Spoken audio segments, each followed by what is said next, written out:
Hi everyone, আজকে নিয়ে চলে এসেছি আমাদের প্রায় প্রত্যেকেরই প্রিয় তেলে ভাজা ডিমের চপের রেসিপি।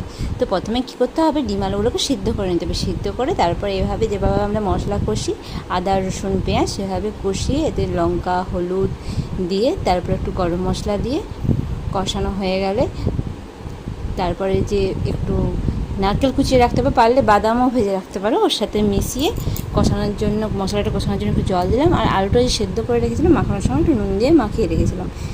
এবারে সেটা কড়াই তুলে ভালো করে মাখিয়ে নিলাম। তারপরে আরেকটা পাত্রে বেসন নিলাম, নুন নিলাম আর খাবার সোডা নিলাম। আস্তে আস্তে জল দিয়ে, একবারে অনেকটা জল ঢেলে দেবে না, একটু একটু জল নিয়ে ভালো করে ব্যাটারটা এভাবে বানিয়ে নেবে। তারপরে ডিম সেদ্ধটাকে হাফ করে কেটে ওতে মশলা ভরে বেসনে ডুবিয়ে গরম তেল ছেড়ে দিলেই ডিমের চপ রেডি। অবশ্যই বাড়িতে ট্রাই করো, আর কেমন হলো অবশ্যই আমাকে জানিও। Bye, tata.